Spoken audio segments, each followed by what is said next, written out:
Saudi আরব গঠনের বিস্ময়কর ইতিহাস।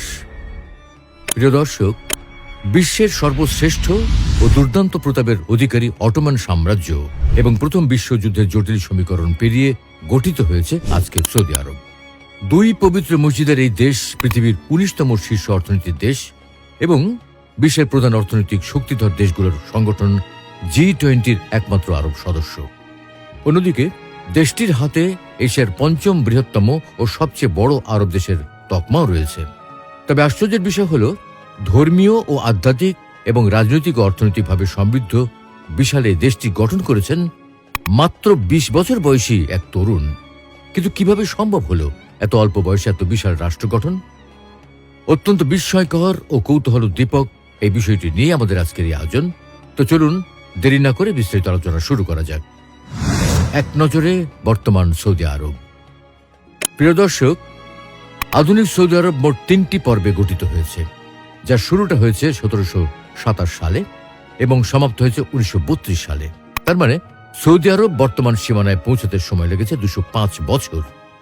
এই দীর্ঘ সময়ে বিশ্ব রাজনীতিতে নানা রকম পরিবর্তন সাধিত হয়েছে। যেমন এই সময় প্রথম বিশ্বযুদ্ধ সংঘটিত হয়েছে এবং অটোমান সাম্রাজ্যের পতন ঘটেছে।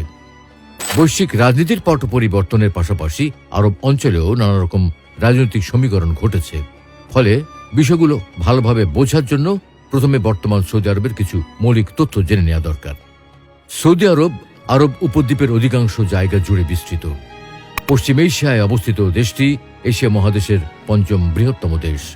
এর পশ্চিমে রয়েছে লোহিত সাগর, উত্তরে জর্ডান ও ইরাক, উত্তর পূর্বে কুয়েত, পূর্বে পারস্য উপসাগর, কাতার, বাহরাইন ও সংযুক্ত আরব আমিরাত, দক্ষিণ পূর্বে ওমান এবং দক্ষিণে ইয়েমেন অবস্থিত। দেশটির অধিকাংশ জায়গা শুষ্ক মরুভূমি এবং সবচেয়ে বড় মরুভূমি হল রাব আল খালি। তবে এখানে সমভূমি, স্টেপ বা ঘাস লতাপাতা বিশিষ্ট জায়গা যেমন আছে, তেমনি রয়েছে প্রচুর পাহাড় পর্বত। তুলনামূলক অনুর্বর ভূমির এই দেশটি নানা চড়াই উতরাই পাড়ি দিয়ে বর্তমান অবস্থায় উন্নীত হয়েছে। সৌদি আরবের সরকারি নাম আল মামলাকাতুল আরাবিয়াতুস সৌদিয়া বা কিংডম অব সৌদি আরবিয়া। মোট আয়তন ২১,৪৯,৬৯০ বর্গ কিলোমিটার। আর এর রাজধানী হল রিয়াদ। ২০২২ সালের আদমশুমারি অনুযায়ী জনসংখ্যা হল ৩,২১,৭৫,২২৪ জন, যার মধ্যে প্রায় ৮০% হল সুন্নি, ১৩% শিয়া, ৪.৪% খ্রিস্টান, ১.১% হিন্দু, ০.৩% বৌদ্ধ এবং ০.৭% হল অন্যান্য ধর্মাবলম্বী। ২০২৪-এর প্রাক্কলিত বার্ষিক জিডিপির পরিমাণ ২.৩৫৪ ট্রিলিয়ন মার্কিন ডলার এবং মাথাপিছু আয় ৩৩,০৪০ মার্কিন ডলার। ১৭২৭ সালে সৌদি পরিবারের মাধ্যমে শুরু হয় সৌদি আরব গঠন এবং ১৯৩২ সালের ২৩ সেপ্টেম্বর ৫টি আমিরাত বা রাজ্যকে একত্রিত করার মাধ্যমে গঠিত হয় আধুনিক সৌদি আরব। আমিরাত ৫টি হল মধ্যাঞ্চলীয় আমিরাত নজদ, উত্তরাঞ্চলীয় আমিরাত আরার, দক্ষিণাঞ্চলীয় আমিরাত আসির, পূর্বাঞ্চলীয় আমিরাত আহসা এবং পশ্চিমাঞ্চলীয় আমিরাত হেজাজ। ১৯৪৫ সালের ২৪ অক্টোবর দেশটি জাতিসংঘের সদস্যপদ লাভ করে। শাসন ক্ষমতা রাজতান্ত্রিক পদ্ধতিতে পরিচালিত হয় এবং আইনের ক্ষেত্রে ইসলামী শরিয়া অনুসরণ করা হয়। বর্তমান বাদশাহ সালমান বিন আব্দুল আজিজ এবং ক্রাউন প্রিন্স বা পরবর্তী বাদশাহ হলেন মোহাম্মদ বিন সালমান। প্রাচীনকালের অবস্থা। কিছু প্রত্নতাত্ত্বিক খননের ফলে প্রমাণ পাওয়া যায় প্রায় ৭৫,০০০ বছর আগে থেকে আরব উপদ্বীপে মানুষের বাসস্থান ছিল। উপদ্বীপের পূর্ব দিকে দিলমুন সভ্যতা, হেজাজের উত্তরের ঢামুড, কেন্দ্রীয় অঞ্চলের কিন্দাহ রাজ্য এবং আল মগার সভ্যতা অবস্থিত ছিল। উত্তর পশ্চিম সৌদি আরবের হেজাজ অঞ্চলে স্থানীয় কোরাইয়া বা মিদিয়ানি মৃৎপাত্র পাওয়া যায়। এ থেকে বোঝা যায় প্রাচীনকালে মানুষ এই উপদ্বীপ থেকে প্রতিবেশী জর্ডান এবং দক্ষিণ ইসরায়েল অঞ্চলে যেমন স্থানান্তরিত হয়েছে, তেমনি পার্শ্ববর্তী অঞ্চল থেকেও এখানে এসে মানুষ বসতি স্থাপন করেছে। কালের পরিক্রমায় ৫৭০ খ্রিস্টাব্দে এখানে আমাদের প্রিয় নবী মুহাম্মদ সাল্লাল্লাহু আলাইহি ওয়াসাল্লাম জন্মগ্রহণ করেন এবং তার নেতৃত্বে এই উপদ্বীপে একক রাষ্ট্র ব্যবস্থা প্রতিষ্ঠিত হয়। তার মৃত্যুর পর প্রথম ৪ খলিফার সময়কালে তা আরও সুসংহত হয় এবং ক্রমে এর সীমানা বাড়তে থাকে। রশিদুন খলিফাদের পর ৬৬১ খ্রিস্টাব্দ থেকে অঞ্চলটি উমাইয়া রাজবংশ দ্বারা শাসিত হয় এবং প্রায় 1 শতাব্দী পর 750 সাল থেকে 1257 সাল পর্যন্ত আব্বাসীয়দের নিয়ন্ত্রণে ছিল। আব্বাসীয়দের পতনের পর আইয়ুবী, ফাতেমি বা মামলুকি বিভিন্ন গোত্র অঞ্চলটি শাসন করে। তবে রাসূল সাল্লাল্লাহু আলাইহি ওয়াসাল্লামের বংশীয় হাশিমি পরিবার স্বতন্ত্রভাবে মক্কা, মদিনা এবং হেজাজ শাসন করতেন, যাদেরকে শরীফু মক্কাহ বা মক্কার শরীফ বলা হতো। একাধিক ও বিচ্ছিন্ন গোষ্ঠী শাসনের পর 1299 সাল থেকে শুরু হয় অটোমান সাম্রাজ্যের যুগ, যা বিস্তৃত ছিল 1922 সাল পর্যন্ত। অটোমান যুগে 1517 সালে প্রথম সেলিমের আমলে মক্কা, মদিনা, লোহিত সাগর এবং পারস্য উপসাগরীয় অঞ্চল তাদের সাম্রাজ্যের অন্তর্ভুক্ত হয়। তবে তখনও মক্কার শরীফরা মক্কা, মদিনা এবং হেজাজ নিয়ন্ত্রণ করত। অটোমান যুগে 18 শতক থেকে আরব উপদ্বীপে শুরু হয় সৌদি আরবের উত্থান। প্রথম সৌদি রাজ্য। ইসলামের চতুর্থ খলিফা আলী রাদিয়াল্লাহু তাআলা আনহুর আমল থেকেই রাষ্ট্র ক্ষমতার কেন্দ্রীয় কার্যক্রম হেজাজের হাতছাড়া হয়ে যায়। ফলে তখন থেকেই এই অঞ্চলে কোনো সৈন্য ছিল না। দীর্ঘ সময় পর বর্তমান সৌদি রাজবংশের পূর্বপুরুষ মোহাম্মদ বিন সাউদ এর নেতৃত্বে আরবদের নবজাগরণ শুরু হয়। 1727 সালে তিনি রিয়াদের নিকটস্থ তিরিয়া নামক একটি কৃষি বসতির প্রধান ছিলেন অদম্য মরুযোদ্ধা। 1744 সালে তিনি আরবের বিখ্যাত ধর্মীয় নেতা মোহাম্মদ ইবনে আব্দুল ওয়াহাবের সঙ্গে ঐক্য গড়ে তোলেন এবং পুত্র আব্দুল আজিজের সাথে মোহাম্মদ বিন ওয়াহাবের মেয়ের বিয়ে দেন। এভাবে সৌদি পরিবার এবং ওয়াহাব পরিবারের ঐক্যযাত্রা শুরু হয়। এই ঐক্যের উদ্দেশ্য ছিল সামাজিক ও ধর্মীয় সংস্কার এবং এর ভিত্তিতে আরব উপদ্বীপের রাজ্যগুলোকে ঐক্যবদ্ধ করা। এরই ফলশ্রুতিতে শিরক ও বিদআত মুক্ত বিশুদ্ধ ইসলাম প্রতিষ্ঠার প্রতিশ্রুতি নিয়ে দিরিয়া আমিরাত স্বতন্ত্র একটি ছোট্ট রাজ্য হিসেবে গড়ে ওঠে, আর সেটাই প্রথম সৌদি রাজ্য, যা অটোমান সাম্রাজ্য বা উসমানী খেলাফত থেকে আলাদা হয়ে গঠিত হয়েছে। 1765 সালে মোহাম্মদ বিন সাউদের মৃত্যু হলে তার ছেলে আব্দুল আজিজ তিরিয়ায় ক্ষমতাসীন হন। 1802 সালে আব্দুল আজিজ প্রায় 10,000 সেনা নিয়ে শিয়াদের নিকট পবিত্র শহর কারবালায় হামলা করেন। আলী রাদিয়াল্লাহু তাআলা আনহু ও হুসাইন রাদিয়াল্লাহু তাআলা আনহুর মাজার ভেঙে ফেলেন এবং অটোমানদের কাছ থেকে ইরাক দখল করে নেন। পরবর্তী আঘাতটি সইতে হয় সৌদি বংশকে। 1803 সালে একজন আততায়ী আব্দুল আজিজকে আসরের নামাজরত অবস্থায় তাকে হত্যা করে। হাতে নাতে প্রমাণ না থাকলেও ধরে নেওয়া যায় কারবালা আক্রমণের প্রতিশোধ হিসেবে কোন এক শিয়া এই ঘটনা ঘটিয়েছে। এরপর ক্ষমতা বসেন তার পুত্র সৌদ বিন আব্দুল আজিজ 1748 থেকে 1814। 1814 সালে তার মৃত্যুর পর পুত্র আবদুল্লাহ ক্ষমতায় বসেন। তাকে অটোমান ও মিশরীয়দের মিলিত ও অব্যাহত আক্রমণ মোকাবেলা করতে হয়, কারণ তখন অটোমান সম্রাট মোস্তাফা চতুর্থ তার ভাইসরয় মোহাম্মদ আলী পাশাকে মিশর এলাকা পুনরুদ্ধার করতে নির্দেশ দেন। আলী তার পুত্র তুসুন পাশা এবং ইব্রাহিম পাশাকে প্রেরণ করেন। 1818 সালে ইব্রাহিম পাশার হামলায় দিরিয়া আমিরাতের পতন হয়। শাসন ক্ষমতা অটোমানদের হাতে ফিরে যায়। মিশরীয়রা সৌদ বংশের অনেক সদস্যকে গ্রেপ্তার করে। অটোমানরা আবদুল্লাহকে গ্রেপ্তার করে এবং কনস্টান্টিনোপলে প্রকাশ্যে তার শিরচ্ছেদ করা হয়। এইভাবে সমাপ্ত হয় প্রথম সৌদি রাষ্ট্রের অভিযান। অবশ্য এই সময়ের মধ্যে সৌদি রাষ্ট্রের কাঠামো শক্তিশালী করতে গুরুত্বপূর্ণ ভূমিকা রাখেন মোহাম্মদ বিন আব্দুল ওয়াহাব ও তার বংশধররা। সৌদি পরিবার নিজেদের নতুন ও বিশেষ একটি পরিচয় অন্যদের চেয়ে আলাদা করে তোলে। তারা নিজেদের বলতেন মুওয়াহিদুন বা আহলুত তাওহীদ। পরবর্তী সময়ে যা ওয়াহাবি আন্দোলন বলে পরিচিত হয়, তখন ধর্মীয় শুদ্ধি অভিযান হিসেবে সাহাবীদের কবরের উপর গড়ে ওঠা স্থাপনা ভেঙে ফেলা হয়। এমনকি মহানবী সাল্লাল্লাহু আলাইহি ওয়াসাল্লামের পবিত্র কবরের উপর স্থাপিত মিম্বরগুলো ভেঙে ফেলা হয়। তবে এইসব কর্মকাণ্ডে তৎকালীন অটোমান সম্রাট ভীষণ রুষ্ট হন। দ্বিতীয় সৌদি রাজ্য। প্রথম সৌদি রাজ্যের পতন হলে নিহত আবদুল্লাহর তুর্কি বিন আবদুল্লাহ নামের এক ছেলে মরু অঞ্চলে পালিয়ে যান এবং বনু তামিম গোত্রে আশ্রয় নেন। 1821 সালে তিনি আত্মগোপন থেকে প্রকাশ্যে আসেন এবং অটোমানদের বিরুদ্ধে বিদ্রোহ ঘোষণা করেন। তিনি প্রাণান্ত লড়াই করে 1824 সালে অটোমানদের নিয়োজিত মিশরীয় শাসকদের হটিয়ে আবারও দিরিয়া এবং রিয়াদ দখল করে নেন। রিয়াদকে রাজধানী করে নজদ আমিরাত নামে ইতিহাসের দ্বিতীয় সৌদি রাজ্য গঠন করেন। এই নজদ আমিরাতের প্রধানকে ইমাম বলা হতো এবং ওয়াহাবি মতাবলম্বীরাই ধর্মীয় বিষয়ে কর্তৃত্বশীল ছিল। তবে সেটিও বেশিদিন প্রতিষ্ঠিত ছিল না। এই পর্বে ভৌগোলিক বিস্তার আর প্রথম পর্বের মতো হয়নি। ধর্মীয় সংস্কারের বিষয়টিও ঝিমিয়ে পড়েছিল। এই সময় সৌদি পরিবারের ভাতৃঘাতী ও উপদলীয় সংঘাত শুরু হয়। বেশিরভাগ সময়ই শান্তিপূর্ণভাবে ক্ষমতার হস্তান্তর হয়নি। 1834 সালে তুর্কি বিন আবদুল্লাহকে তার এক জ্ঞাতি ভাই মুশারি বিন আব্দুর রহমান বিদ্রোহ করে হত্যা করেন। মুশারি কিছুদিন ক্ষমতা থাকলেও পরে তাকে হত্যা করা হয় এবং তুর্কির ছেলে ফয়সাল নজদ আমিরাতের ইমাম নিযুক্ত হন।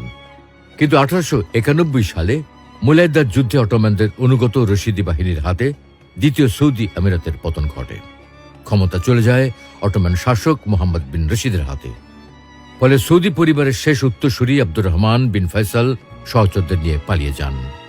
পুত্র আব্দুল আজিজকে সাথে করে রাবাল খালি মরুভূমি পাড়ি দিয়ে দক্ষিণ পূর্বের মুর্রা নামক বেদুইন গোত্রে আশ্রয় গ্রহণ করেন। তৃতীয় সৌদি রাজ্য। এ পর্যায়ে আব্দুর রহমান বাহরাইনের রাজ পরিবারের কাছে আশ্রয় নেন। তারপর 1893 সালে কুয়েতের আল সাবাহ রাজ পরিবারে আশ্রয় পান। কুয়েতি রাজ পরিবারের সহায়তায় নজদে একের পর এক হামলা চালাতে থাকেন, কিন্তু এইসব হামলায় তেমন বড় কোনো সাফল্য পাননি। ফলে 1901 সালে শরীফের যুদ্ধে পরাজয়ের পর আব্দুর রহমান তার হারানো রাজ্য পুনরুদ্ধারের সব উদ্যম হারিয়ে ফেলেন। কিন্তু তার ছেলে আব্দুল আজিজ আবারও আশার আলো দেখেন। তিনি রিয়াদে সৌদি পরিবারের শাসন পুনঃপ্রতিষ্ঠার প্রতিজ্ঞা করেন। এদিকে 1899 সালে কুয়েতের আমির মোবারক আল সাবাহ ব্রিটেনের সাথে প্রতিরক্ষা চুক্তি করেন। অটোমান প্রভাব মোকাবেলা করতেই এই চুক্তি করে কুয়েত। ফলে সৌদি পরিবারের লড়াইটিও যেহেতু অটোমানদের বিরুদ্ধে ছিল, তাই আব্দুল আজিজ কুয়েতের নিকট অটোমান নিয়ন্ত্রিত রিয়াদ আক্রমণের জন্য সাহায্য চান।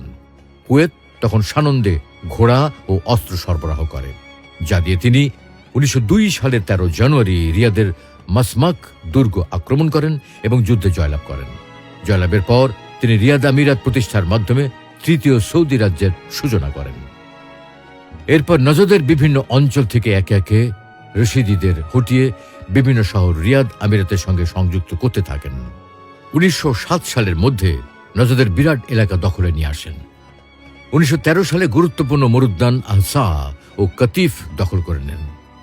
পরের বছর 1914 সালে প্রথম বিশ্বযুদ্ধ শুরু হয়। ব্রিটেন, ফ্রান্স, রাশিয়ার মিত্রশক্তি জার্মানি অটোম্যানদের বিরুদ্ধে যুদ্ধে লিপ্ত হয়। যুদ্ধ চলাকালে 1915 সালের ডিসেম্বরে আব্দুল আজিজ ব্রিটিশদের সাথে দারিন চুক্তি স্বাক্ষর করেন।